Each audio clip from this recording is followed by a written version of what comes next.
Hello, welcome to എൻ്റെ point. ഞാൻ നിൽക്കുന്നത് ഒരു ചെറിയ പാക്കറ്റ് കവറുമായിട്ടാണ്. ഇത് നമ്മുടെ ചെമ്മീനാണ്. ചെമ്മീൻ നമുക്ക് ഉണക്കി നമ്മൾ പാക്കറ്റായിട്ട് കിട്ടുന്നതാണ്. അപ്പോൾ ഇതൊന്നും നമ്മൾ വർക്കൊന്നും ചെയ്യേണ്ട, എല്ലാം കളഞ്ഞിട്ട് ക്ലീൻ ആക്കി വരുന്നതാണ്. ഇതൊരു 40 ഗ്രാം മാത്രമേ ഉള്ളൂ. അപ്പോൾ ഇത് ഞാൻ ഇന്ന് തോരൻ വെക്കാൻ പോകണം. മാങ്ങയിട്ട് തോരൻ വെക്കാൻ പോകണം. നമുക്ക് വീട്ടിലേക്ക് പോയാലോ? ആദ്യം നമ്മളൊന്ന് കഴുകി വൃത്തിയാക്കി എടുക്കുക. കൊഞ്ച് കഴുകി നമ്മൾ വൃത്തിയാക്കി മാറ്റി വെച്ചു. ഇനി നമുക്ക് കൊഞ്ച് തോരൻ വെക്കാനായിട്ട് എന്തൊക്കെയാണ് വേണ്ടതെന്ന് പറയാം. കൊഞ്ചും ചെമ്മീനും നമ്മൾ രണ്ടും സെയിം ആട്ടോ. നമുക്ക് തോരൻ വെക്കാൻ എന്തൊക്കെയാണ് വേണ്ടതെന്ന് പറയാം. തേങ്ങ ചെരുകിയത് ഞാനൊരു വലിയ മുറി തേങ്ങ എടുത്തിട്ടുണ്ട്. പിന്നെ ചെറിയ ഉള്ളി ഒരു 12 ചെറിയ ഉള്ളി എടുത്തിട്ട് ചെറുതായിട്ട് കീറി വെച്ചിട്ടുണ്ട്. ഇഞ്ചി കൊത്തി അരിഞ്ഞത് ഒരു ചെറിയ കഷ്ണം. മാങ്ങ, പച്ചമാങ്ങ ഞാൻ എടുത്തിട്ടുള്ളൂ. പച്ചമാങ്ങ നോക്കിയപ്പോൾ നല്ല പുളി ഉണ്ടായിരുന്നു. അതുകൊണ്ട് തന്നെ ചെറിയ 3 കഷ്ണം മാത്രമേ ഞാൻ എടുത്തിട്ടുള്ളൂ.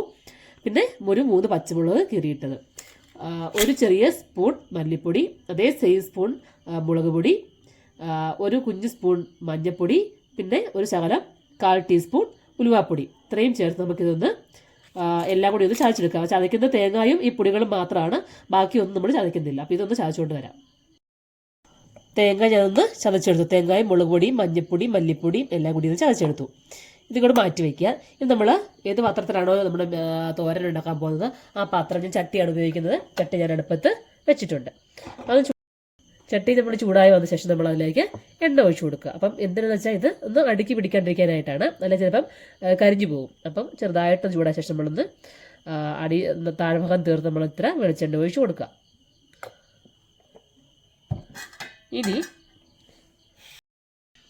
നമ്മൾ അരിഞ്ഞു വെച്ച ചെറിയ ഉള്ളി, ഇഞ്ചി, പച്ചമുളക്, പിന്നെ മാങ്ങ, അതിലേക്ക് നമ്മുടെ കഴുകി വൃത്തിയാക്കി വെച്ച് കൊഞ്ചിട്ട് കൊടുക്കുക. ശേഷം നമ്മൾ ചതച്ച് വെച്ച് നമ്മുടെ തേങ്ങ ചേർത്ത് കൊടുക്കുക. പാകത്തിന് ഉപ്പും കൂടി ചേർത്ത് കൊടുക്കുക.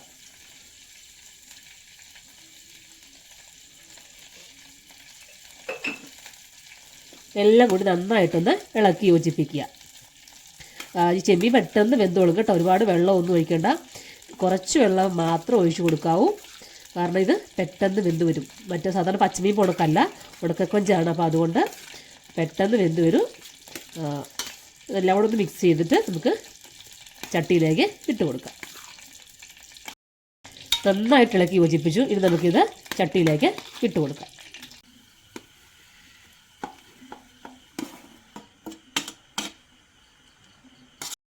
ഈ പാത്രത്തിലേക്ക് ഇച്ചിരി വെള്ളം ഒഴിച്ചു കൊടുത്തിട്ട് നമുക്ക്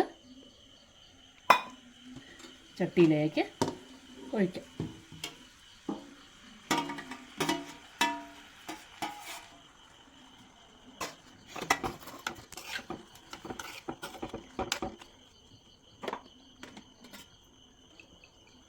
മിക്സിയുടെ ജാറിലേക്കും അരപ്പൊക്കെ ഉണ്ടായിരുന്നു, അപ്പോൾ അതുകൊണ്ട് അതിലേക്കും ഇത്തിരി വെള്ളം ഒഴിച്ചു കൊടുത്തു.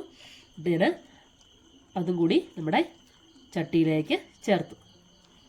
ഇനി ഇത്രയേ ഉള്ളൂ. അരപ്പിനകത്തൊക്കെ ഒന്ന് യോജിക്കാനുള്ള വെള്ളമേ ഉള്ളൂ. നമുക്കിതിനി ഒന്ന് അടച്ച് വെച്ച് ഒരു 5 മിനിറ്റ് ഒന്ന് വേവിച്ചെടുക്കാം.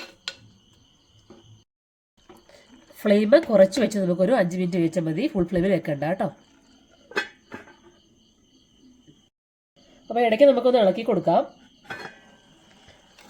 വെള്ളമൊക്കെ നന്നായിട്ടൊക്കെ പറ്റാൻ തുടങ്ങിയിട്ടുണ്ട്. അപ്പോൾ ഇടയ്ക്കൊന്ന് നന്നായിട്ട് ഇളക്കി കൊടുക്കുക.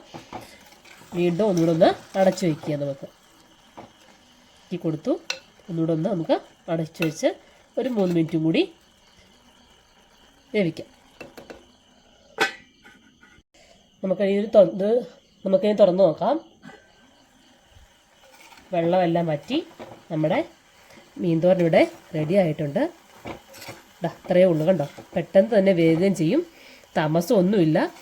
ഒരു ഗസ്റ്റൊക്കെ വന്നിരുന്നാൽ നമുക്കൊരു 10 മിനിറ്റ് കൊണ്ട് നമ്മുടെ തോരനിവിടെ റെഡിയാവും. അപ്പോൾ എല്ലാം ചെയ്ത് നോക്കണം.